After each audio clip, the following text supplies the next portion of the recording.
সম্মানিত দর্শক, জন্মদাতা পিতাকে রাস্তায় ফেলে রেখে সন্তানেরা পালিয়ে গেল, এই ন্যাক্কারজনক ঘটনার জন্য আবারও তীব্র নিন্দা এবং প্রতিবাদ জানাচ্ছি।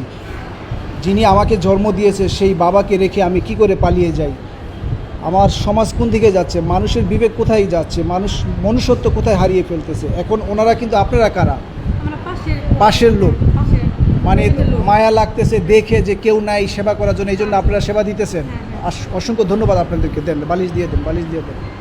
টঙ্গী পূর্ব থানার পাশে রেখে ওনাকে পালিয়ে গিয়েছে ওনার সন্তানেরা। এই ধরনের ঘটনার জন্য আবারও তীব্র নিন্দা এবং প্রতিবাদ জানাচ্ছি। সমাজের মানে যখন কথা বলতে পারছে তখন বলছে বাড়ি আশুলিয়ার দিকে, না? ইমান আলী, নাম ইমান আলী। হ্যাঁ, তো আপনি থাকেন কোন দিকে? এই পাশে। আচ্ছা, আপনারা যেহেতু যারা কাছে আসেন সবাই একটু দেখে শুনে রাখেন, একটু সবাই দেখেন, যেহেতু ওনার কেউ নাই। ঠিক আছে?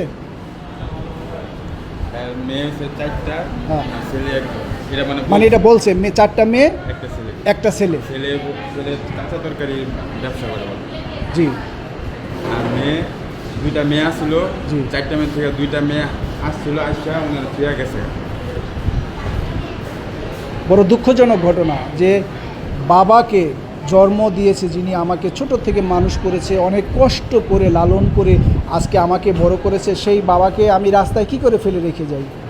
কি করে বাবাকে ফেলে রেখে যাই? প্রয়োজন হলে বাবার সাথে থাকবো, মায়ের সাথে থাকবো, প্রয়োজন হলে সারাদিন পরে একবেলা খাবো, বাবাকে নিয়ে খাবো, মাকে নিয়ে খাবো। এটাই হোক আমাদের চাওয়া, এটাই হোক আমাদের প্রাপ্তি।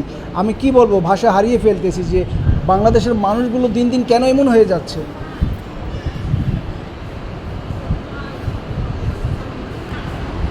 উনি বর্তমানে টঙ্গী সরকারি হাসপাতালে আছে। আপনারা যদি ওনাকে কেউ, ওনার আত্মীয় স্বজন, যদি কোনো সন্তান আপনারা পেয়ে থাকেন, অবশ্যই টঙ্গী সরকারি হাসপাতালে আপনারা আসবেন, যোগাযোগ করবেন। আমি আবারও আপনাদেরকে বারবার শুধু অনুরোধ করতেছি যে আমরা বাবা মার প্রতি এই ধরনের আচরণ থেকে বিরত থাকি, বাবা মাদেরকে, বড়দেরকে সম্মান শিখি, তাদেরকে ভালোবাসি, প্রয়োজন হলে আমরা তাদের সাথে থাকব। এটাই হোক আমাদের অঙ্গীকার। আমরা কখনো বাবা মাকে রাস্তায় ফেলবো না। যারা বাবা মাকে কষ্ট দেন, অনুরোধ করি আপনাদেরকে, পায়ে ধরি, বাবা মাকে কষ্ট দিবেন না, তাহলে মুক্তির কোনো রাস্তা আপনারা খুঁজে পাবেন না।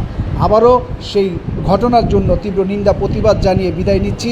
যদি কেউ তার সন্তান পেয়ে থাকেন অবশ্যই টঙ্গী হাসপাতালে যোগাযোগ করবেন। এই ধরনের কুলাঙ্গার সন্তানদের প্রতি ঘৃণা জানাচ্ছি আমি।